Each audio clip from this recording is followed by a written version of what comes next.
nostra azienda si chiama Tenuta San Michele, San Michele è il nome di questa zona, di questa contrada. È stata fondata nel 1860 e poi i primi imbottigliamenti vengono fatti più di 120 anni dopo. Nel 1982 viene fatto il primo imbottigliamento.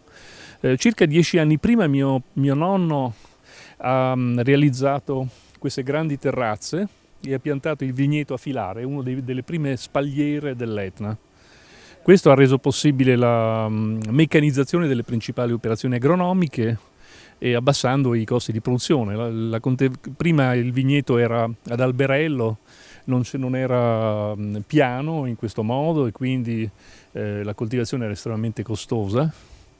Ma il 1982 è stata un'annata molto importante anche perché è iniziato un percorso molto lungo e adesso a distanza di 37 anni più o meno, 36 anni, abbiamo circa di 300.000 bottiglie di produzione con 10 tipi di vino.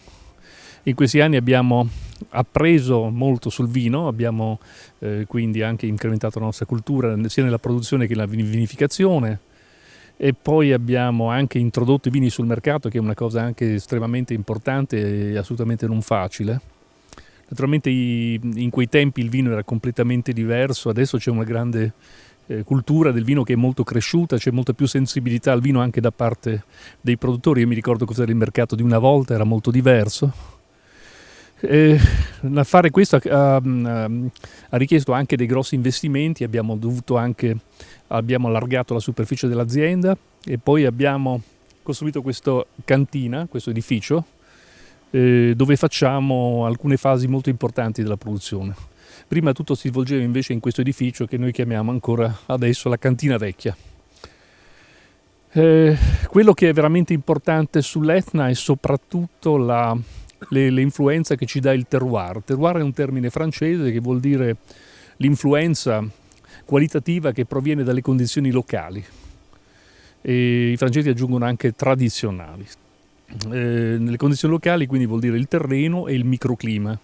I terreni vulcanici danno soprattutto ai vini una grande finezza perché non c'è il carbonato di calcio e poi vini che sono anche molto sapidi, minerali, salati, ricchi in sali minerali.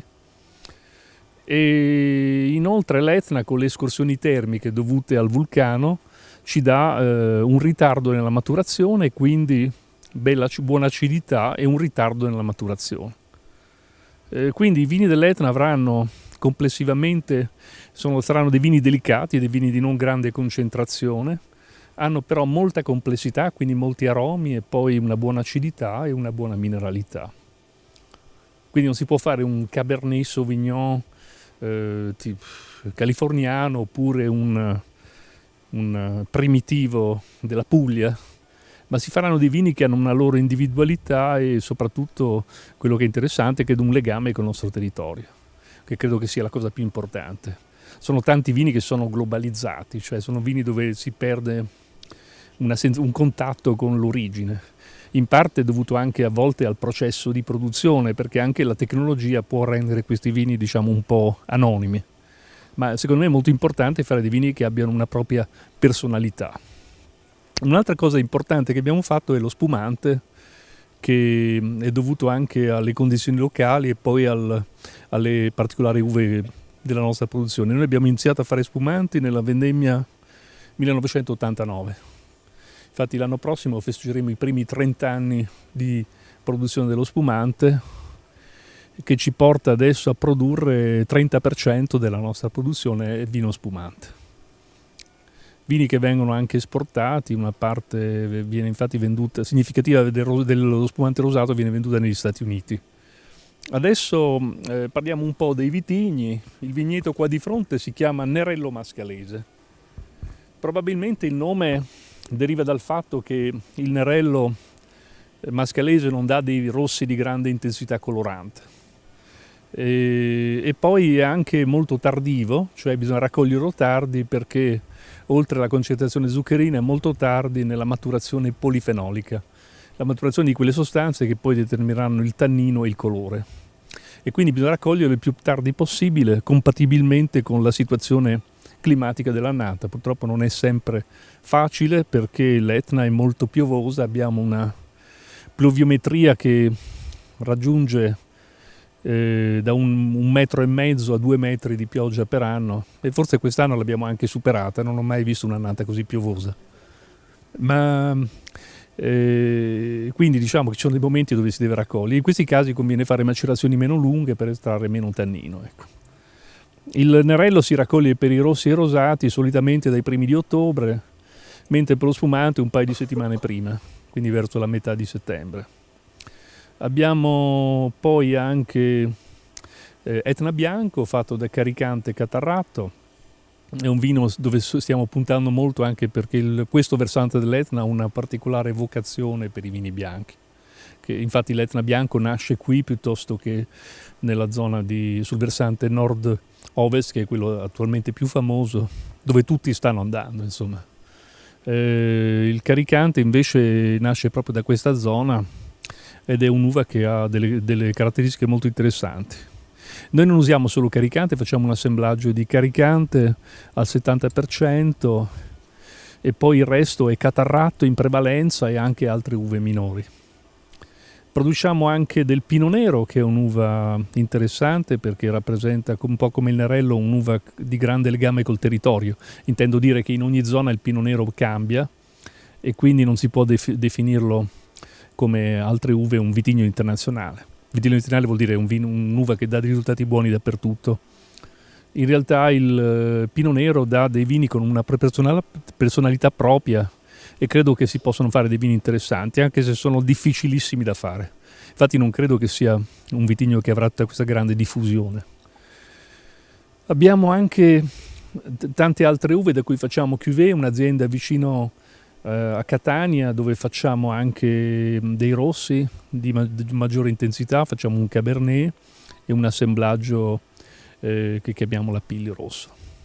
La linea La Pilli è una linea che abbiamo introdotto alcuni anni fa e sono dei vini diciamo molto destinati al pubblico giovane, facili da bere, non troppo complessi ma comunque molto piacevoli, ecco. Allora, questo edificio nasce intorno al 2000 e l'abbiamo dovuto fare perché gli spazi erano insufficienti. Qui abbiamo messo la linea di imbottigliamento che vedete qua dietro e poi questi serbatoi che sono destinati alla vinificazione dei vini bianchi. I rossi invece si fanno nella cantina vecchia. Il processo di produzione è un processo, direi, assolutamente classico. Per i rossi diraspiamo. Quindi togliamo il raspo, mettiamo l'uva in una macchina che butta dietro il raspo e il mosto, il succo dell'uva e le bucce vengono trasferite con una pompa ai serbatoi di macerazione che si trovano nella cantina vecchia. Sono dei serbatoi un po' diversi da questi, sono più larghi, sono dotati di un sistema di controllo della temperatura come questi e poi hanno una portella che agevola l'uscita della vinaccia, cioè la vinaccia vuol dire la buccia al termine della macerazione.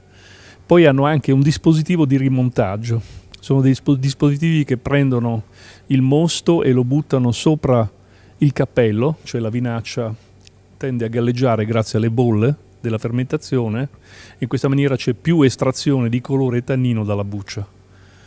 La macerazione viene controllata come temperatura tra 24 e 29 gradi, e dura un periodo di tempo da 4 giorni minimo a circa 10 giorni. In sostanza si farà una macerazione lunga quando avremo un'uva molto matura da un punto di vista polifenolico, che vuol dire anche visivamente dei semi scuri. Se volete vedere che se un'uva rossa è matura da un punto di vista polifenolico, un indice importante è il colore dei semi, un indice empirico. Poi ci sono anche sistemi molto più avanzati, ma questo già alla fine è sufficiente. E in questo caso si potrà fare una macerazione lunga perché è soprattutto un modo per avere più estrazione di tannino. Il colore invece nell'uva, nella vinificazione in rosso, esce molto prima, ecco. Invece dopo la macerazione si svina, cioè si toglie la vinaccia e si trasferisce il mosto ottenuto nei serbatoi di affinamento. Le bucce vengono ovviamente pressate e si ottiene anche un altro vino che viene aggiunto alla massa complessiva. Invece il rosso, diciamo, per poter andare in bottiglia richiede mediamente 1 anno di affinamento minimo, ma alcuni rossi richiedono molti più anni, fino a un massimo di 2 anni, direi, dalla vendemmia. I bianchi invece richiedono più tecnologia, perché il mosto l'uva deve essere pressata, quindi si mette l'uva nella pressa, che può essere diraspata oppure uva intera, a seconda del tipo di lavorazione. Se nelle uve bianche e nei rosati si fa una pre-macerazione a freddo, cioè si fa una macerazione senza fermentazione all'interno della pressa stessa, e poi viene fatta la pressatura vera e propria che estrae il succo dall'uva. Il mosto bianco che esce deve essere raffreddato, perché bisogna bloccare la fermentazione, perché prima di fermentare deve decantare in serbatoi isolati senza fermentazione, per far sì che si depositino tutti i sedimenti che il mosto contiene. Poi la parte superiore viene separata e messa nei serbatoi di fermentazione, mentre il fondo che ho ottenuto viene filtrato con un filtro speciale, che è proprio questo qua dietro, e quindi il mosto limpido viene sempre messo in questi serbatoi dove avviene la fermentazione alcolica. Nei bianchi si fermenta a una temperatura più bassa, in genere si va da 14 a 16 gradi, e c'è un motivo: il bianco richiede una fermentazione più lunga per avere più attività pectolitica, cioè liberazione di aromi. Infatti noi non abbiamo uve aromatiche, la maggior parte delle uve sono o semi-aromatiche oppure neutre. Un'uva aromatica è un'uva come il moscato, dove si sentono gli aromi al gusto già mangiando l'uva. Invece le uve bianche che sentite non sono particolarmente aromatiche, è proprio l'attività del lievito che deve estrarre questi aromi grazie all'attività del lievito stesso. Nei rossi poi si fermenta a temperatura più alta, anche perché dobbiamo estrarre. Se noi fermentassimo a temperatura bassa non si estrarrebbe il succo, il colore dalla buccia, ecco. Questo è l'altro motivo. Comunque in 3 settimane le fermentazioni sono complete, e poi naturalmente il ciclo segue un po' il ciclo come il rosso, deve affinare, però i bianchi e i rosati sono già pronti per i primi imbottigliamenti già a partire da marzo, cioè circa 6 mesi dopo la vendemmia, ecco, già si cominciano a fare i primi imbottigliamenti. Quelle sono le macchine per imbottigliare. Questa è una linea che esiste già da un bel po' di anni, dal 2000, e ha fatto già un bel po' di lavoro. E adesso non so se avete come domande. produzione, vinificazione in bianco, quindi con uve nere, producete qualche tipologia di vino oppure no? Soltanto Non ho capito la domanda. vinificazione in bianco mi fate? Certo, facciamo l'Etna bianco, poi abbiamo anche un po' di Chardonnay, abbiamo e poi si fa il bianco di nera per lo spumante, che anche come si fa a fare un vino bianco da un'uva rossa? È possibile farlo perché il colore il colore si trova nella buccia. Ci sono poche uve che hanno il succo colorato, ce ne sono, ma la maggior parte delle uve hanno il colore che si trova nella buccia. E quindi pressando in una maniera molto delicata si cerca di estrarre il succo che si trova nel centro dell'acino, cercando di estrarre poco dalla parte che si trova a contatto con la buccia. Naturalmente se un'uva è molto colorata, se noi facessimo questo lavoro con un nero d'avola, avremmo una resa in bianco molto bassa. E poi spesso questi bianchi da uve più strutturate, più corpose, perdono un po' di finezza, diventano un po' pesanti. Invece il nerello è ideale perché si ottengono dei vini molto fini, molto eleganti, e la resa è bassa, è alta perché in bianco, perché è un'uva che ha poco colore e quindi è più facile essere vinificata in bianco, anche perché la raccogliamo prima della completa maturazione. Le uve utilizzate per lo spumante hanno una gradazione alcolica inferiore a 11,50 gradi e quindi viene bene. Anche nello champagne si fa lo spumante, lo champagne è fatto anche da uve nere, lo champagne è fatto da chardonnay come uve bianche, ma ci sono quasi sempre una percentuale di uva nera. In genere l'uva nera dal 40 al 60%. E c'è un motivo, perché le uve rosse danno più struttura, più corpo. Quando invece lo champagne è blanc de blanc, cioè fatto solo con uva bianca, è uno champagne molto delicato, molto fine, è più da aperitivo, ecco. Invece lo champagne medio ha sempre una parte di uva bianca e una parte di uva nera. E esistono anche i bianchi di nera, blanc de noir come si dicono. Sì, adesso qua c'è il bianco di nera di Milazzo, dell'amico Milazzo, che non voglio chiaramente parlare male di lui. Comunque vuol dire in sostanza un bianco ottenuto da un'uva nera. E col Nerello noi facciamo solo bianco di nera come spumante, usiamo solo quest'uva, perché è un'uva che ha molte caratteristiche interessanti. Rispetto alle uve dello champagne, che perdono l'acidità da noi, perché non siamo in Champagne. Champagne è una zona fredda, piovosa, si trova alla stessa latitudine di Parigi e quindi si può fare solo Champagne.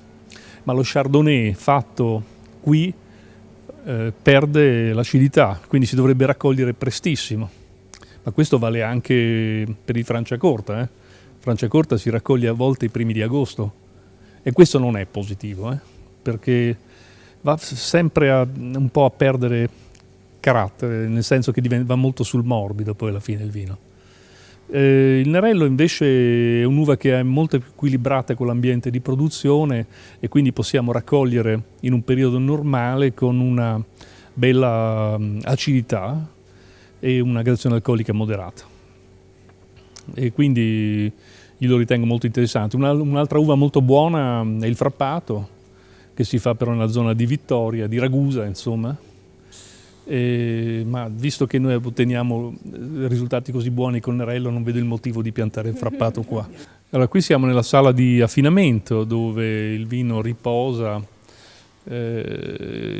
fino al raggiungimento di caratteristiche idonee all'imbottigliamento o comunque alla commercializzazione. Tutti i vini che passano l'estate, importanti che devono passare l'estate, vengono trasferiti qua sotto.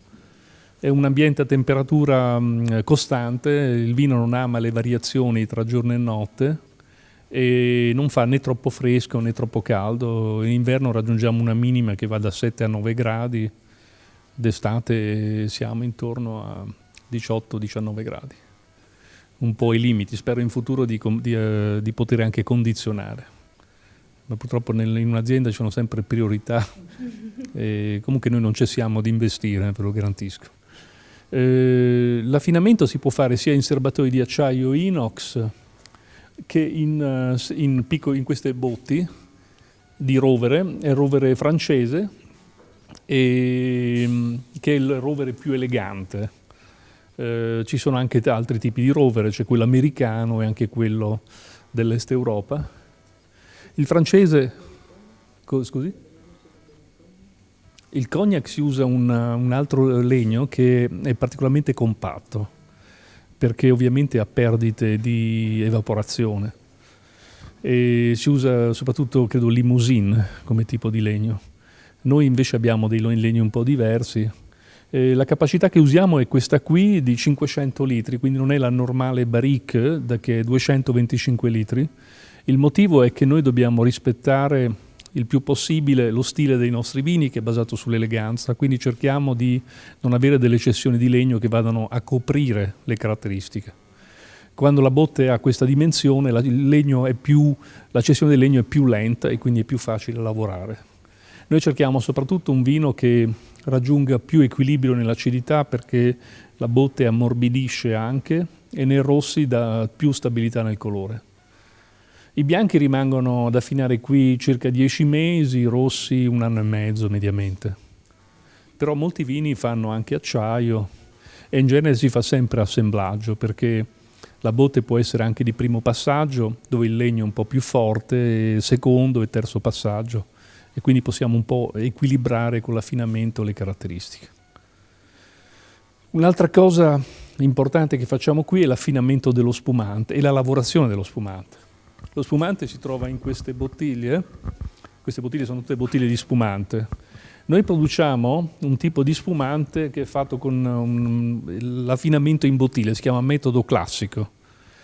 La maggior parte degli spumanti italiani sono fatti col metodo Charmat, in particolare per quanto riguarda il Prosecco, che è lo spumante italiano più famoso al mondo. Purtroppo qui c'è un po' la tendenza a definire Prosecco qualunque vino effervescente, ma piano piano penso che la cultura del vino potrà migliorare questo aspetto. La differenza tra i due metodi, quindi metodo classico, fermentazione in bottiglia, e metodo Charmat, fermentazione in autoclave, cioè in serbatoio costruito per resistere alla pressione, è semplicemente che il metodo classico è fatto per vini che devono affinare nel tempo, mentre il metodo Charmat viene fatto per vini da bere più rapidamente. C'è una variante, lo Charmat lungo, ma meglio non dilungarsi troppo, è chiaro. Il Prosecco, per esempio, è un vino che bisogna bere entro l'anno, bisogna sempre cercare di avere l'ultima annata piuttosto che invecchiarlo, perché quando questo vino assume troppa evoluzione perde molto il fascino che ha questo vino. Invece il metodo classico è un vino che può stare moltissimi anni sui lieviti ed è il metodo usato per fare anche lo champagne. L'unica differenza è che non usiamo le varietà dello champagne, ma la metodologia è la stessa.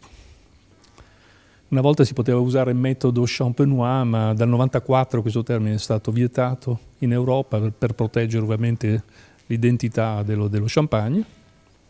Ma noi non vogliamo fare una cattiva imitazione dello champagne. Con Nerello Mascalese cerchiamo di fare un vino che abbia la sua personalità e legame col territorio. La bottiglia viene chiusa con un tappo provvisorio, un tappo a corona, e prima di questo tappo si mette la bidule, che è un tappo che chiude meglio la bottiglia. E le bottiglie vengono trasferite qui e messe in queste grandi cataste, e qui avviene la seconda fermentazione in bottiglia. Questa fermentazione creerà l'effervescenza, che viene quindi dal gas carbonico prodotto da questa seconda fermentazione e che darà una pressione di 5 o 6 atmosfere.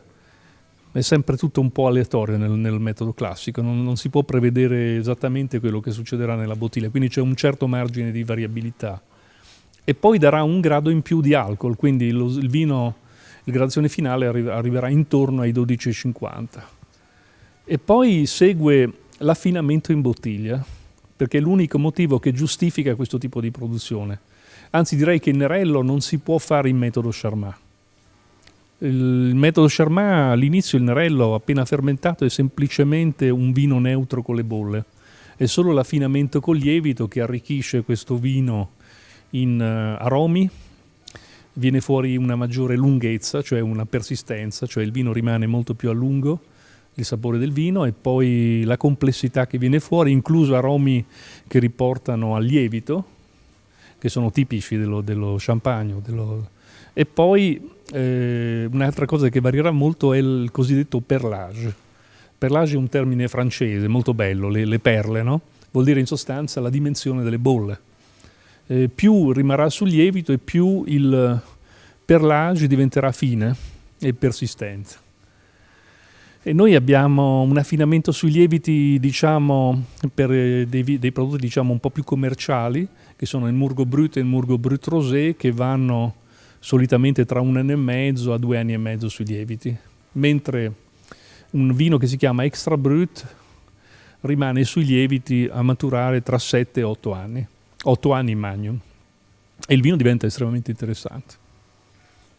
E poi appunto una volta terminato l'affinamento dobbiamo togliere questo lievito. Vi faccio vedere il lievito un attimo solo.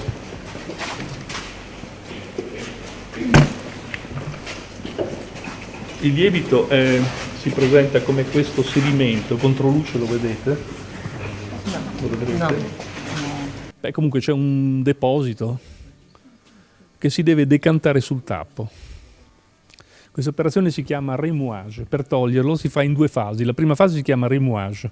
Remouage vuol dire decantare tutto questo sedimento sul tappo. Il remouage si faceva da noi una volta manualmente con questi scaffali che si chiamano pupitre, e una volta pensate mettevamo in punta sulle 10.000 bottiglie. significa dedicare tutto questo spazio adesso occupato da queste bottiglie. Adesso da almeno 7-8 anni abbiamo le macchine. Queste macchine muovono ognuna 500 bottiglie. Il movimento simula un po' il movimento che si fa sullo scaffale, cioè la bottiglia parte in la posizione di partenza e tutto questo scaffale, questo pallet girato di 90 gradi con la bottiglia orizzontale. E poi la macchina fa delle rotazioni sul proprio asse e quando al termine della rotazione prende una posizione diversa e diventa sempre più verticale. Dopo 4 giorni questa è la posizione definitiva con tutto il sedimento che si troverà decantato sul tappo. E ogni 4 giorni noi abbiamo quindi circa 2000 bottiglie, cioè 4 volte 500 bottiglie. E una volta al mese facciamo la degorgiatura, si chiama anche in italiano, ha due nomi, degorgiatura dal francese dégorgement, dégorgement, oppure sboccatura che è il termine italiano. La sboccatura prevede possiamo anche andare a vederla sul posto forse a questo punto. Invece in questo ambiente facciamo la degorgiatura che è la fase numero 2, quindi qui il vino arriva in questi cestoni con le bottiglie già a testa in giù con tutto il lievito decantato sul tappo. In estate dovremo raffreddare perché la temperatura deve essere sotto i 13 gradi. D'inverno non è indispensabile perché siamo già a temperatura ideale. Questa prima macchina contiene in questa vasca una soluzione di acqua e glicol che un frigorifero raffredda a 27 gradi sotto zero. In ogni buco verrà messa una bottiglia, il collo della bottiglia, la punta della bottiglia entrerà per alcuni centimetri in questa soluzione molto fredda e dopo 10 minuti il vino diventerà solido, si formerà all'interno della punta della bottiglia un tappo di ghiaccio. Questo ghiaccio eviterà, girando, che il sedimento scenda sotto. Quindi si potrà mettere in questo nastro ed entrare nella seconda macchina, che è una macchina automatica. La prima passa attraverso questa scatola bianca dove c'è una doccetta che rimuove le tracce del glicol che c'è sulla bottiglia. Il glicol quando è molto freddo diventa molto denso e bisogna quindi toglierlo. E poi c'è quel braccio meccanico afferra la bottiglia, la stappa e la pressione che ci sarà dentro abbiamo 5 o 6 atmosfere, butterà fuori il ghiaccio insieme alla bidule che si mette prima e il lievito esce fuori, quindi il vino diventerà limpido. Poi la macchina farà un'altra operazione che si chiama dosaggio.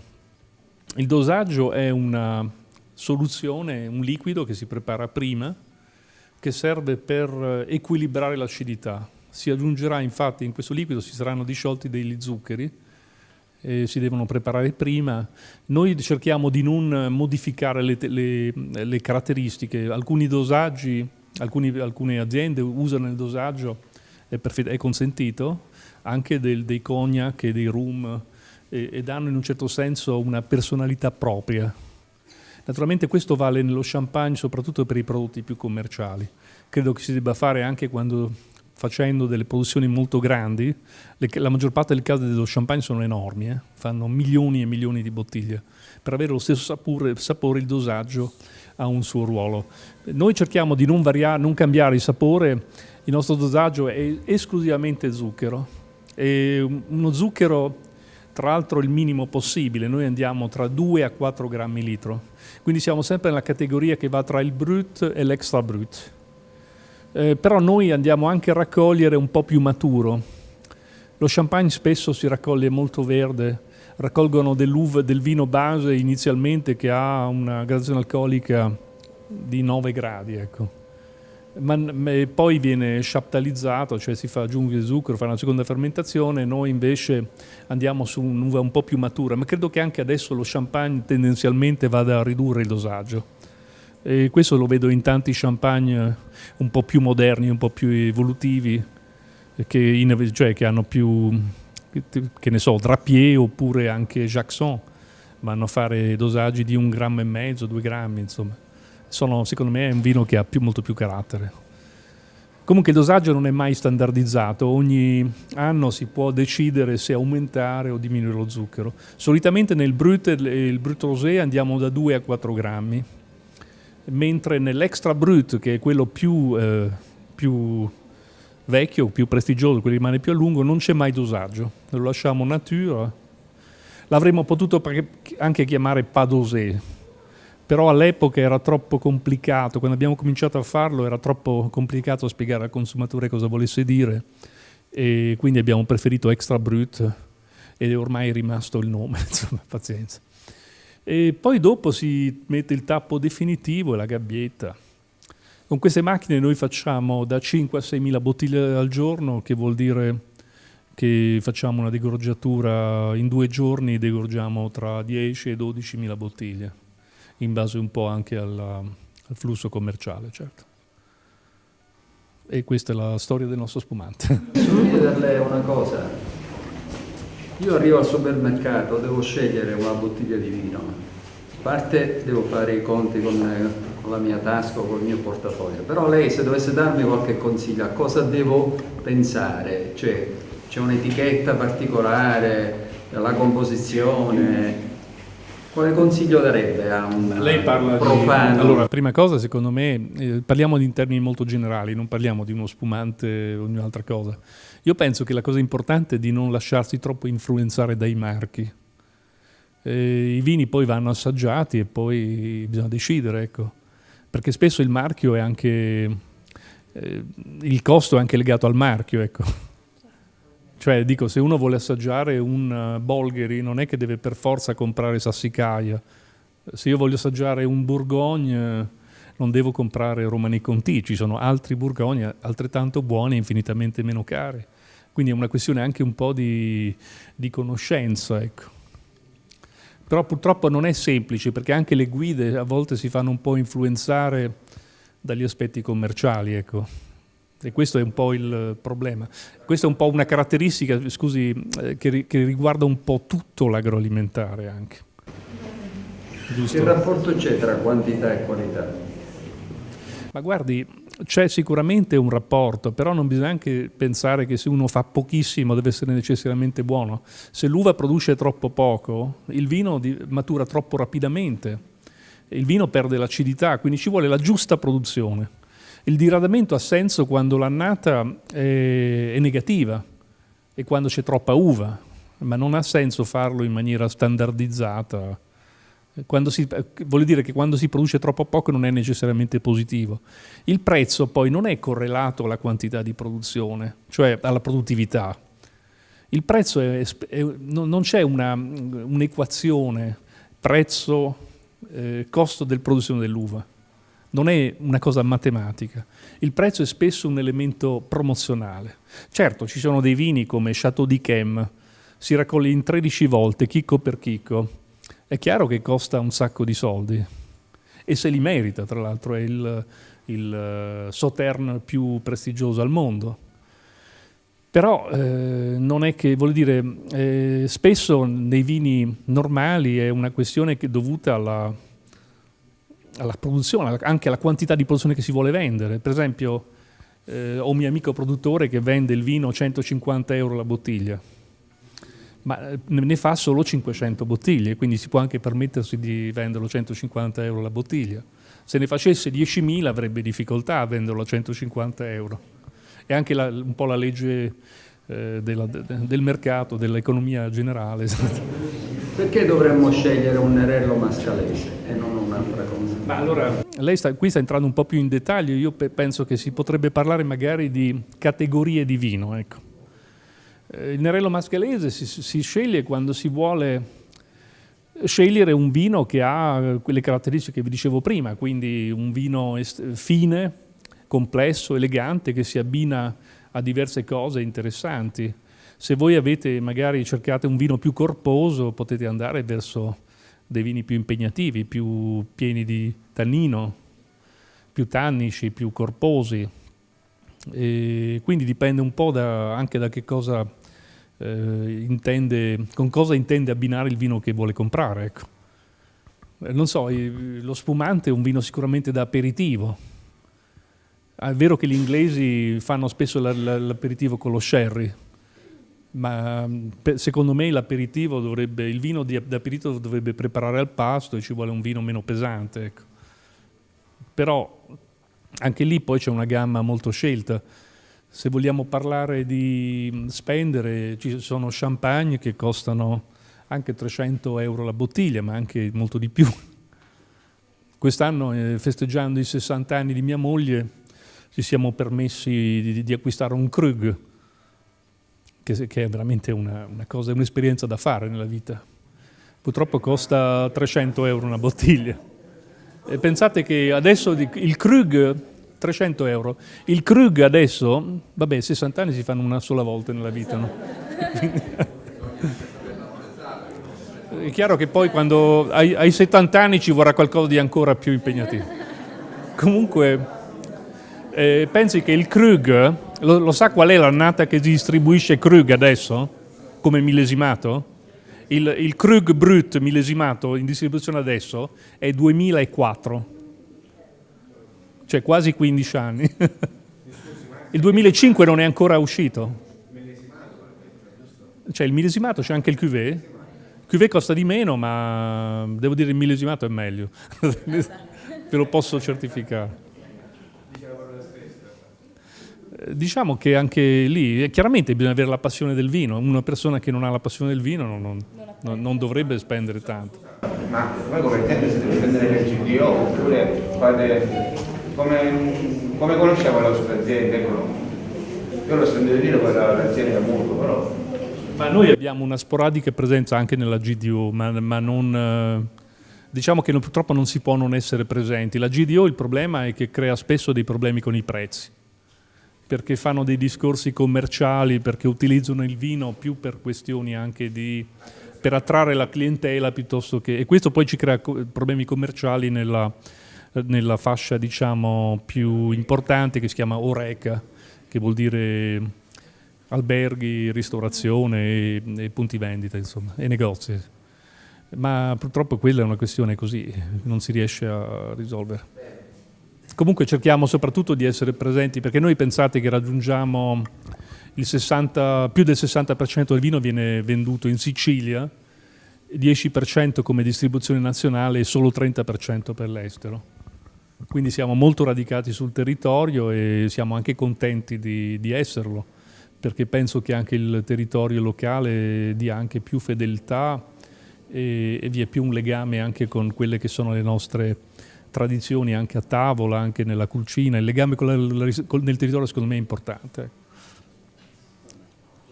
Bene, adesso direi di andare sopra e di fare un po' di pratica dopo la teoria. Intanto grazie a tutti per essere intervenuti e soprattutto per la fiducia riposta su questo manuale, di cui ringrazio naturalmente l'amico e collega Gaetano per avermi dato questa opportunità.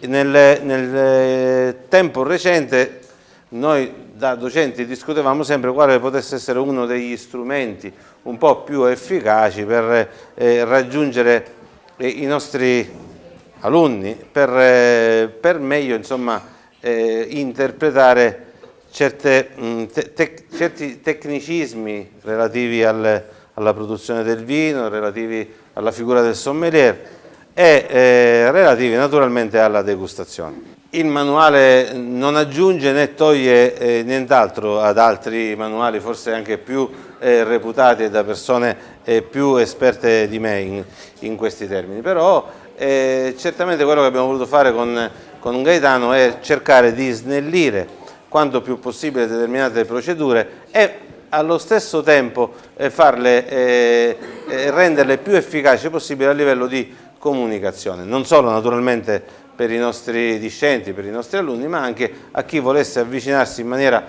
un po' più tranquilla, un po' più rilassata a quello che è il mondo del vino e quindi poi magari trovare notizie o migliorare le proprie esperienze con altre appunto situazioni ed altre esperienze. Quindi su questo manuale, se qualcuno si aspetta di imparare nel giro di 2 giorni tutto sul vino, magari rimarrà deluso. Non rimarrà deluso, lo spero invece, sull'essenzialità, ripeto, delle notizie. Si parte naturalmente da quello che è il vino, da quello che il vino ha rappresentato nella storia, fino ad arrivare magari a delle tecniche semplici di servizio e delle regole, direi, per il servizio, a partire dalle temperature di servizio per poterlo meglio degustare. Oggi ne avete avuto una prova qui da Murgo, ci sono determinati vini che hanno bisogno di una temperatura, vedi gli spumanti e soprattutto le strabrutte che avete assaggiato come in seconda battuta, fino ad arrivare magari ai vini rossi che hanno bisogno di temperature diverse. Questo non tanto per una questione di formalismi o di voglia di mettervi in difficoltà, ma perché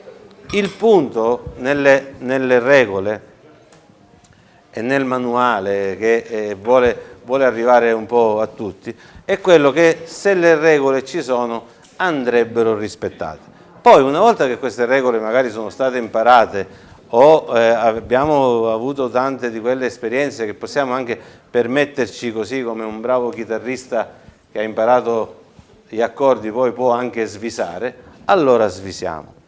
Questo è un po' il punto di oggi per quello che mi riguarda. Intanto impariamo le regole, cerchiamo di stare dentro le regole.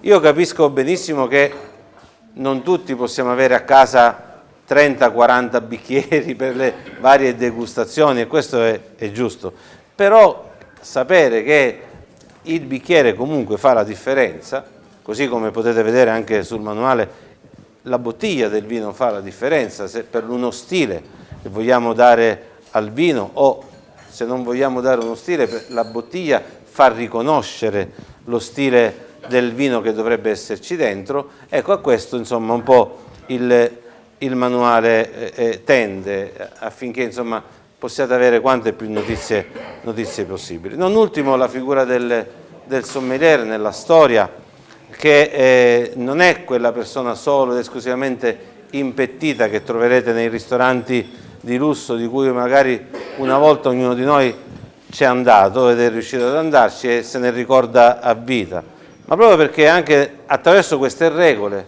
l'uniforme, la divisa o il segno distintivo dovrebbe aiutarci a mettere da parte un po' certe imprecisioni che ormai abbiamo tutti accettato, perché la verità è anche questa, cioè tutti ci riempiamo la bocca di territorio, tutti giriamo e andiamo a scoprire giacimenti più o meno gastronomici e più o meno veri, però al momento poi di andarci a gustare o a degustare o a godercela una cosa facciamo tanta fatica, ci preoccupiamo soltanto eventualmente di che cosa si mangia, di quanto si mangia e soprattutto di quanto costa. Giusto, la tasca è importante, però al tempo stesso è importante anche il nostro godimento e soprattutto non dimenticarci che se abbiamo gli strumenti per poter godere, di utilizzarli. Ci hanno riempito la testa di poco ma buono, ma voglio dire è anche giusto. Io non capisco perché ci ricordiamo tanto delle nostre nonne, o io in particolare delle nostre mamme, e quando andavano al mercato più che al supermercato a scegliere quanto di meglio poteva esserci secondo la loro esperienza, secondo le loro conoscenze sul mercato, dalle melenzane fino alle zucchine, toccandole, ritoccandole, facendosi rimproverare e adattandole, abbinandole. No? Io difficilmente sentivo parlare a casa mia di melenzana, io sentivo parlare di tunisina e di 1000 altre specie che valevano sia se si dovevano fare ammuttonate, sia se si dovevano fare alla parmigiana. Oggi sentiamo parlare di formaggio, ma difficilmente io sentivo parlare di formaggio da mettere a tavola. Si parlava sempre di cacio, perché da noi era il cacio prima del parmigiano, e c'era cacio e cacio più o meno stagionato. Bene, la stessa cosa vale per il vino. Se oggi abbiamo avuto un minimo di esempio come e quanto lavoro c'è dietro una sorsata di vino più che dietro una bottiglia di vino, questo potrebbe a tutti voi dare, attraverso questa conoscenza, la dimensione non solo della qualità, ma della fatica che si fa e del rispetto che bisognerebbe dare così al lavoro degli uomini, al lavoro di quello della terra e della natura, che a nostro piacere sembra che venga ammaestrata, ma spesso e volentieri così non è, perché da quello che avete sentito dire dal produttore, loro ci mettono tutta la buona volontà, ma poi è la natura, è il terreno che risponde. Quindi il manuale vuole solo darvi delle indicazioni e lasciarvi naturalmente liberi di interpretare come volete. L'unica cosa che tende a far sì che siate meno liberi è, ritorno a dire, rispettare le regole. Se c'è una successione dei vini a tavola che va rispettata, è bene provarci e vedere se funziona o meno. Poi, ripeto, ognuno di noi può fare tutto l'altalenante che vuole, cioè l'abbiamo ormai acquisito anche a livello gastronomico, gli orientali ce l'hanno insegnato, noi partivamo dai cibi meno evidenti fino ad arrivare alla cassata, al cannolo per chiudere il nostro pranzo, la nostra cena. Oggi invece facciamo voli pindarici attraverso la cucina orientale, partiamo da fritti e fritture, da agrodolce e poi torniamo a qualcosa di più leggero e più dolce, va bene, ci sta pure, però questo lo possiamo fare perché abbiamo un'educazione a quello. Ecco, il manuale non vuole e non pretende di educarvi, però sicuramente di tracciare una strada a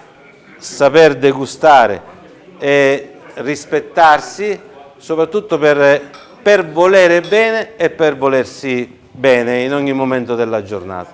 Grazie.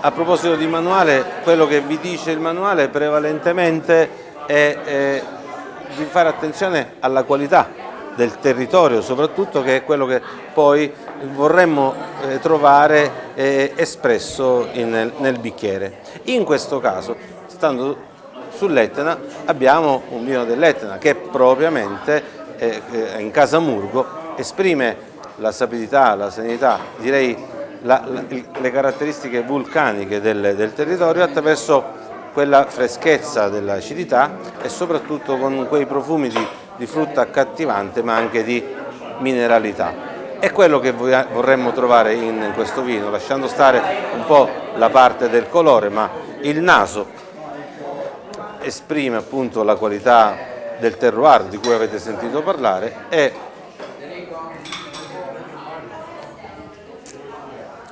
il gusto, attraverso l'eleganza di questo vino, è proprio la sua carta d'identità che, ripeto, ci dice che siamo su un terreno lavico, che esprime freschezza, sapidità e mineralità, si fa riconoscere volentieri. È un po' quello che è stato il successo dei vini dell'Etna e continua ad esserlo, sia per l'esposizione felice che questo terreno ha, e sia per la caratteristica che tanto piace soprattutto a chi si avvicina alla Sicilia in maniera diversa, senza necessariamente cercare vini nerboruti o ben strutturati in alcol.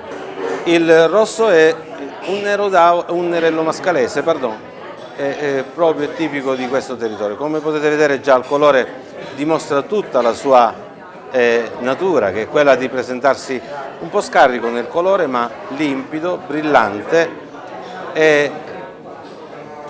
L'ingresso all'olfatto è netto, franco, si diceva una volta, proprio del vino dell'Etna, con questi sentori ancora di frutta amarascata, come se fosse una ciliegia, ma è più marasca, e dei sentori che ti riportano sì a leggere speziature, ma soprattutto a dei sentori minerali come la punta della matita, la graffite, giusto per capirci. Mi fermerei qui perché non ha tanta complessità, ma tanta eleganza. Al gusto,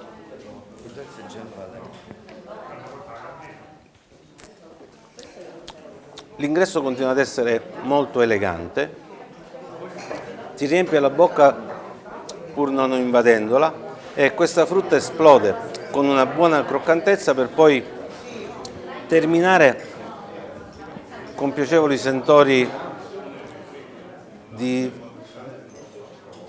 floreale, fruttato, ma ti lascia con lo speziato e ritorna una buona freschezza e stabilità. E quando vai in suzione lo senti questa terra, questo minerale. Sì, è proprio un vino del territorio che, pur non facendoti parlare a lungo, contrariamente da quello che possa sembrare, quindi non ha una grandissima persistenza, ritorna a lasciarti la bocca netta, pulita, e sentirti di aver fatto una sossata di eleganza in una terra che conserva sempre la sua grandissima storia.